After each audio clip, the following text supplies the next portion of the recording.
everyone, welcome to another class from Active Spoken English.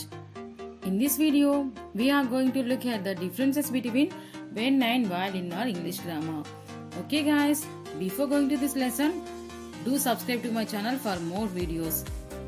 Stay tuned and you will get to know what the difference is. Now let's go to our class. మనం ఇప్పుడు ఈ class ద్వారా when and while ని ఎప్పుడు ఎలా ఉపయోగించాలో తెలుసుకుందాము. చాలా సందర్భాలలో ఇవి రెండు సేమ్ అని అనుకుంటాము. వీటి యొక్క మీనింగ్ ఒకటి అని కన్ఫ్యూజ్ అవుతాము. కానీ ఇప్పుడు ఈ లెసన్ ద్వారా ఈ రెండింటిని మనం వేరు వేరు సందర్భాలలో ఉపయోగిస్తామని ఇప్పుడు ఈ క్లాస్ ద్వారా మనం క్లియర్గా తెలుసుకుందాము. ముందుగా వైల్ అంటే ఏంటో తెలుసుకుందాం. వైల్ అంటే two things that happen at the same time. రెండు యాక్షన్స్ ఒకే సమయంలో జరిగినప్పుడు. వైల్ అంటే రెండు యాక్షన్స్ ఒకే సమయంలో జరుగుతూ ఉన్నప్పుడు, ఒకే సమయంలో రెండు కంటిన్యూ యాక్షన్లు కొనసాగుతూ ఉన్నప్పుడు, అది పాస్ట్ యాక్షన్స్ అయినా కావచ్చు, ప్రెసెంట్ యాక్షన్స్ అయినా కావచ్చు, ఒకే సమయంలో కొనసాగుతున్నప్పుడు మనం ఈ వైల్ని ఉపయోగిస్తాము. సపోజ్ నేను న్యూస్ పేపర్ చదువుతూ ఉన్నప్పుడు మా అమ్మగారు వంట చేస్తూ ఉన్నారు. నేను న్యూస్ పేపర్ చదువుతూ ఉన్నప్పుడు మా అమ్మగారు వంట చేస్తూ ఉన్నారు. ఇట్లాంటి సందర్భంలో అంటే రెండు యాక్షన్స్ ఒకే సమయంలో కొనసాగుతూ ఉన్నప్పుడు మనము ఈ వైల్ని ఉపయోగిస్తాము. ఇక్కడ రెండు కంటిన్యూస్ యాక్షన్ ఒకే సమయంలో జరుగుతూ ఉంది.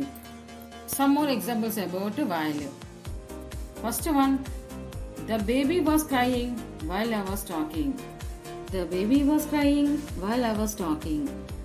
నేను మాట్లాడుతూ ఉన్నప్పుడు బేబీ ఏడుస్తూ ఉంది. ఇక్కడ టూ యాక్షన్స్ ఒకే సమయంలో జరుగుతుంది. నేను మాట్లాడుతూ ఉన్నప్పుడు బేబీ ఏడుస్తూ ఉంది. అంటే రెండు కంటిన్యూస్ యాక్షన్సే కొనసాగుతున్నాయి ఇక్కడ. ఇటువంటి సందర్భంలో మనం వైల్ని ఉపయోగించాలి. The baby was crying while I was talking. Sentence మనం ఇలా కూడా రాయొచ్చు. While I was talking the baby was crying. Next, while I am reading a newspaper, my mother is cooking. While I am reading a newspaper, my mother is cooking. నేను news paper చదువుతూ ఉండగా మా అమ్మగారు వంట చేస్తూ ఉన్నారు. ఇక్కడ కూడా టూ సెంటెన్స్ ఒకే సమయంలో జరుగుతూ ఉంది, కానీ యాక్షన్ ప్రెసెంట్లో ఉంది, ప్రెసెంట్ కంటిన్యూస్లో ఉంది. సెంటెన్స్ని మనం ఇలా కూడా రాసుకోవచ్చు. My mother is cooking while I am reading a newspaper. Next example, teacher was telling while students were shouting. Teacher was telling while students were shouting. Teacher చెప్తున్నప్పుడు స్టూడెంట్స్ అరుస్తూ ఉన్నారు. While I was singing, the dog was barking. నేను పాడుతున్నప్పుడు కుక్క అరుస్తూ ఉంది. నేను పాడుతున్నప్పుడు కుక్క అరుస్తూ ఉంది. Next, girls are singing while boys are playing. Girls are singing while boys are playing. Girls పాడుతూ ఉన్నప్పుడు బాయ్స్ ఆడుతూ ఉన్నారు. మనం ఇప్పుడు వైల్ గురించి తెలుసుకున్నాము. అంతేకాకుండా వైల్ టూ కంటిన్యూస్ యాక్షన్స్ లో ఉపయోగించాలో తెలుసుకున్నాం. అయితే మనం ఇంతకుముందు తెలుసుకున్నప్పుడు మనం టూ సబ్జెక్ట్స్ ని అక్కడ యూజ్ చేసాం. టూ సబ్జెక్ట్స్ ని యూజ్ చేసాం అంటే కంటిన్యూస్ యాక్షన్ లో టూ సబ్జెక్ట్స్ ని ఉపయోగించాం. ఇప్పుడు అదే సబ్జెక్ట్ ఉపయోగించి ఈ వైల్ ని ఎలా ఉపయోగించాలో మనం తెలుసుకుందాము. While I am cleaning the room I am singing. While I am cleaning the room I am singing. ఇక్కడ టూ కంటిన్యూస్ యాక్షన్స్ నేనే చేస్తున్నాను. సెంటెన్స్ లో ఒకటే సబ్జెక్ట్ ఉంది, కానీ రెండు కంటిన్యూస్ యాక్షన్స్ జరుగుతున్నాయి. అందుకు మనం టూ సబ్జెక్ట్స్ తీసుకున్నాము.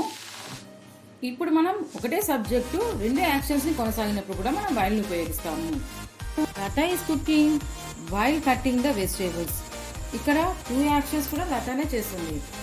ఆమె కుకింగ్ చేస్తుంది, నెక్స్ట్ వెజిటేబుల్ కట్ చేస్తుంది. సెంటెన్స్ లో మనం ఒకటే సబ్జెక్ట్ తీసుకోవడం జరిగింది, లతను తీసుకోవడం జరిగింది. Lata is cooking while cutting the vegetables. ఇప్పుడు వెన్ అంటే ఎప్పుడు ఉపయోగించాలో తెలుసుకుందాం. వెన్ ని టూ సింగిల్ యాక్షన్ ఒకేసారి జరిగిన సందర్భంలో ఈ వెన్ ని యూజ్ చేస్తాము. Two single actions happening at the same time. Two single actions ఒకే సందర్భంలో జరుగుతుంది, కానీ ఒక యాక్షన్ పూర్తవగానే ఇంకొక యాక్షన్ స్టార్ట్ అవుతుందని చెప్పినప్పుడు మనం ఈ వెన్ ని ఉపయోగిస్తాము. She first met him when they were students. She first met him when they were students. ఇక్కడ టూ యాక్షన్స్ ఉన్నాయి, అంటే టూ యాక్షన్స్ పాస్ట్ లోనే ఉన్నాయి, కానీ టూ సింగిల్ యాక్షన్స్ మాత్రమే ఉన్నాయి ఇక్కడ. వారు స్టూడెంట్స్గా ఉన్నప్పుడు ఆమె అతన్ని కలిసింది. వాళ్ళు స్టూడెంట్స్గా ఉన్నప్పుడు ఆమె అతన్ని కలిసింది. సెంటెన్స్ని మనం ఇలా కూడా రాయొచ్చు. When they were students she first met him. సెంటెన్స్ని మనం ఎలాగైనా రాయొచ్చు. Next, when I reach there you will come. When I reach there you will come. నేను అక్కడికి చేరుకున్నప్పుడు మీరు రండి. Next, when ice melts it becomes water. When ice melts it becomes water. మంచు కరిగినప్పుడు అది నీరుగా మారుతుంది. ఇవన్నీ మనం సింగిల్ యాక్షన్స్ ఒకేసారి జరిగినప్పుడే కాకుండా period of age and period of టైంలో జరిగినప్పుడు కూడా మనం ఇవన్నీ సిచ్యువేషన్ ఉపయోగిస్తాము. When she was 15 years old she got married. ఆమెకు 15 సంవత్సరాలు ఉన్నప్పుడే ఆమెకు పెళ్ళయింది. When she was 15 years old she got married. ఈ విధంగా మనం వెన్ని ఒక పీరియడ్ ఆఫ్ టైం మరియు ఏజ్ గురించి చెప్పినప్పుడు కూడా మనం వెన్ని ఉపయోగించాలి. ఇప్పుడు next, I got my driving licence when I was 18. I got my driving licence when I was 18.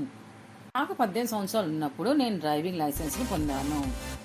Okay guys, ఈ లెసన్ ద్వారా మనం వైల్ అండ్ వెన్ని ఎప్పుడు ఎలా ఉపయోగించాలో తెలుసుకున్నాము. ఓకే ఫ్రెండ్స్, ఈ వీడియో మీకు నచ్చినట్లయితే please like, share and comment. మరిన్ని వీడియోస్ కోసం మా ఛానల్ సబ్స్క్రైబ్ చేయండి.